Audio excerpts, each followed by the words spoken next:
ಸಾಲುಮರದ ತಿಮ್ಮಕ್ಕ 114 ವರ್ಷ ನಿಧನ ಹೊಂದಿದ್ದಾರೆ. ಜಯನಗರದ ಖಾಸಗಿ ಆಸ್ಪತ್ರೆಯಲ್ಲಿ ನಿಧನ. ಉಸಿರಾಟದ ಸಮಸ್ಯೆಯಿಂದ ಆಸ್ಪತ್ರೆಗೆ ಸೇರಿದಂತಹ ತಿಮ್ಮಕ್ಕ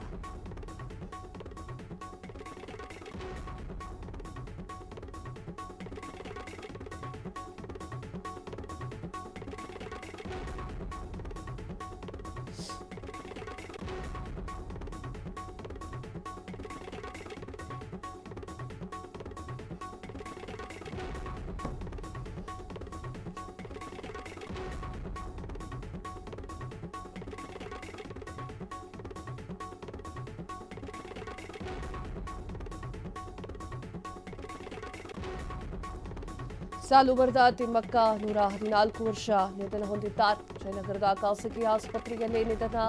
ಉಸಿರಾಟದ ಸಮಸ್ಯೆಯಿಂದ ಆಸ್ಪತ್ರೆಗೆ ಸೇರಿದಂತಹ ತಿಮ್ಮಕ್ಕ ಚಿಕಿತ್ಸೆ ಫಲಕಾರಿಯಾಗದೆ ಕೊನೆ ಉಸಿರು. ಪದ್ಮಶ್ರೀ ಪುರಸ್ಕೃತೆ ಸಾಲುಮರದ ತಿಮ್ಮಕ್ಕ, ಭಾರತೀಯ ಪರಿಸರವಾದಿ ತಿಮ್ಮಕ್ಕ. ಎಸ್ ವೀಕ್ಷಕರೇ, ಸಾಲುಮರದ ತಿಮ್ಮಕ್ಕ ನಮ್ಮನ್ನೆಲ್ಲ ಬಿಟ್ಟು ಅಗಲಿದ್ದಾರೆ. ಹಸಿರೇ ಉಸಿರು ಅಂತ ಹೇಳ್ತಾ ಇದ್ದಂತಹ ವೃಕ್ಷ ಮಾತೆ ನಮ್ಮನ್ನೆಲ್ಲ ಬಿಟ್ಟು ಅಗಲಿರುವಂತಹ ಸಂಗತಿ. ಪದ್ಮಶ್ರೀ ಪುರಸ್ಕೃತೆ ಸಾಲುಮರದ ತಿಮ್ಮಕ್ಕ ನಿಧನ ಹೊಂದಿದ್ದಾರೆ. 114 ವರ್ಷದ ವೃಕ್ಷ ಮಾತೆ ಅನಾರೋಗ್ಯದಿಂದ ಬಳಲ್ತಾ ಇದ್ರು. ಬೆಂಗಳೂರಿನ ಖಾಸಗಿ ಆಸ್ಪತ್ರೆಯಲ್ಲಿ ಶುಕ್ರವಾರ ಇವತ್ತಿನ ಬೆಳಿಗ್ಗೆ ಕೊನೆ ಉಸಿರೆಳೆದಿದ್ದಾರೆ. ಮಕ್ಕಳಿಲ್ಲದ ಕಾರಣಕ್ಕಾಗಿ ಸಸಿಗಳನ್ನೇ ಮಕ್ಕಳಂತೆ ಬೆಳೆಸಿದ್ದಂತಹ ಸಾಲುಮರದ ತಿಮ್ಮಕ್ಕ 385 ಆಲದ ಮರಗಳನ್ನ ಸೇರಿದಂತೆ 800ಕ್ಕೂ ಹೆಚ್ಚು ಮರಗಳನ್ನು ಬೆಳೆಸಿದ್ದಂತಹ ಪರಿಸರ ಪ್ರೇಮಿ. ಪರಿಸರ ಸಂರಕ್ಷಣೆಗೆ ತನ್ನ ಜೀವವನ್ನೇ ಮುಡಿಪಾಗಿಟ್ಟಿದ್ದಂತಹ ತಿಮ್ಮಕ್ಕ ಪದ್ಮಶ್ರೀ ಪ್ರಶಸ್ತಿಯ ಪುರಸ್ಕೃತೆ ಸಾಲುಮರದ ತಿಮ್ಮಕ್ಕ ವಿಧಿವಶರಾಗಿದ್ದಾರೆ. ವೃಕ್ಷಮಾತೆಯನ್ನ ಕಳೆದುಕೊಂಡು ಪರಿಸರ ಶೋಕ ಸಾಗರದಲ್ಲಿ ಮುಳುಗಿದೆ. 114 ವರ್ಷದ ತಿಮ್ಮಕ್ಕ ಅನಾರೋಗ್ಯದ ಸಮಸ್ಯೆಯಿಂದ ಬಳಲ್ತಾ ಇದ್ರು.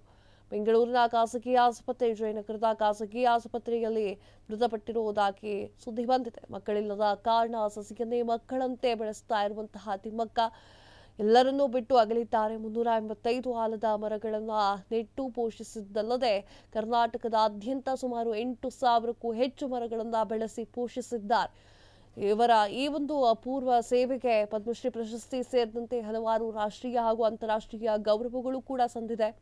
ತಿಮ್ಮಕ್ಕನನ್ನ ಮಾಗಡಿ ತಾಲೂಕಿನಲ್ಲಿ 4.5 ಕಿಲೋಮೀಟರ್ ಉದ್ದಕ್ಕೂ ಕೂಡ 385 ಆಲದ ಮರಗಳನ್ನು ನೆಡುವ ಮೂಲಕ ಪರಿಸರ ಪ್ರೇಮವನ್ನ ಮೆರೆದಿದ್ರು. ಒಟ್ಟಾರೆಯಾಗಿ ಸುಮಾರು 8,000ಕ್ಕೂ ಹೆಚ್ಚು ಮರಗಳನ್ನು ನೆಟ್ಟು ಪೋಷಿಸಿದ್ದಾರೆ. ಅಕ್ಷರಸ್ಥರಾಗದೆ ಹೋದ್ರೂ ಕೂಡ ಪರಿಸರ ಸಂರಕ್ಷಣೆಯಲ್ಲಿ ಮಾಡಿರುವಂತಹ ಸಾಧನೆ ಅಕ್ಷರಸ್ಥರೂ ಮಾಡಲಿಕ್ಕೆ ಸಾಧ್ಯವಿಲ್ಲ. ಆ ರೀತಿಯ ಸಾಧನೆಯನ್ನ ಮಾಡಿದ್ದಾರೆ. ಮರಗಳನ್ನ ತಮ್ಮ ಮಕ್ಕಳಂತೆ ನೋಡ್ಕೊಳ್ತಾ ಇರುವಂತಹ ತಾಯಿಯಾಗಿದ್ರು. ಪರಿಸರ ಆಕೆಯನ್ನ ಕಳೆದುಕೊಂಡು ತಬ್ಬಲಿಯಾದಂತೆ ಕಾಣಿಸ್ತಾ ಇದೆ.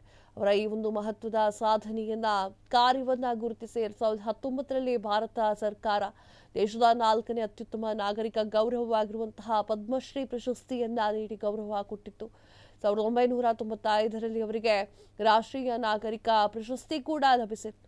ಅಮೆರಿಕದ ಲಾಸ್ ಏಂಜಲ್ಸ್ ಮತ್ತು ಓಕ್ಲ್ಯಾಂಡ್ನಲ್ಲಿರುವಂತಹ ತಿಮ್ಮಕ್ಕನ ಸಂಪನ್ಮೂಲಗಳು ಎನ್ನುವಂತಹ ಪರಿಸರದ ಶಿಕ್ಷಣ ಸಂಸ್ಥೆಗೆ ಅವರು ಹೆಸರಿಡಲಾಗಿತ್ತು.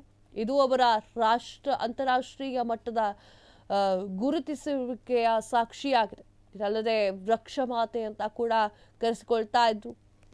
ಈಗ ವೃಕ್ಷಮಿತ್ರ ಪ್ರಶಸ್ತಿ, ವೀರಚಕ್ರ ಪ್ರಶಸ್ತಿ, ಇಂದಿರಾ ಪ್ರಿಯದರ್ಶಿನಿ ವೃಕ್ಷಮಿತ್ರ ಪ್ರಶಸ್ತಿ, ಕರ್ನಾಟಕ ಕಲ್ಪವಲ್ಲಿ ಪ್ರಶಸ್ತಿ, ಗಾಡ್ಫ್ರಿ ಫಿಲಿಪ್ಸ್ ಧೀರತೆ ಅವರ ಪ್ರಶಸ್ತಿ ಕೂಡ, ಇನ್ನೂ ಹಲವಾರು ಪ್ರಶಸ್ತಿಗಳು ಸಾಲುಮರದ ತಿಮ್ಮಕ್ಕ ಅವರಿಗೆ ಸಂದಿದೆ. ಕರ್ನಾಟಕ ಸರ್ಕಾರವು ಅವರನ್ನ ಪರಿಸರ ರಾಯಭಾರಿ ಅಂತ ಹೇಳಿ ಘೋಷಣೆ ಮಾಡಿ ಕ್ಯಾಬಿನೆಟ್ ದರ್ಜೆಯ ಸ್ಥಾನವನ್ನ ನೀಡಿ ಗೌರವವನ್ನ ಕೂಡ ನೀಡಿತ್ತು. 114 ವರ್ಷದ ಸಾಲುಮರದ ತಿಮ್ಮಕ್ಕ ನಮ್ಮೆಲ್ಲರನ್ನೂ ಕೂಡ ಬಿಟ್ಟು ಹೊರಟಿದ್ದಾರೆ. ಮರಗಳ ಮಹಾತಾಯಿ ಸಾಲುಮರದ ತಿಮ್ಮಕ್ಕ ಇಲ್ಲದೆ ಪರಿಸರ ತಬ್ಬಲಿಯಾದಂತೆ ಕಾಣಿಸ್ತಾ ಇದೆ. ವೃಕ್ಷಮಾತೆ ಶತಾಯುಷಿ ಸಾಲುಮರದ ತಿಮ್ಮಕ್ಕ 114 ವರ್ಷ ಅವರಿಗೆ ವಯೋಸಹಜ ಕಾಯಿಲೆಯಿಂದ ಸಾವನ್ನಪ್ಪಿರುವಂಥದ್ದು. ಕ್ಷಣ ಕ್ಷಣದ ಸುದ್ದಿಗಳಿಗಾಗಿ ಫ್ರೀಡಂ ಟಿವಿ ಸಬ್ಸ್ಕ್ರೈಬ್ ಮಾಡಿ, ಲೈಕ್ ಮಾಡಿ ಹಾಗೂ ಫಾಲೋ ಮಾಡಿ. ಹೊಸ ಸುದ್ದಿಗಳ ನೋಟಿಫಿಕೇಶನ್ಗಾಗಿ ಬೆಲ್ ಐಕಾನ್ ಮೇಲೆ ಕ್ಲಿಕ್ ಮಾಡಿ.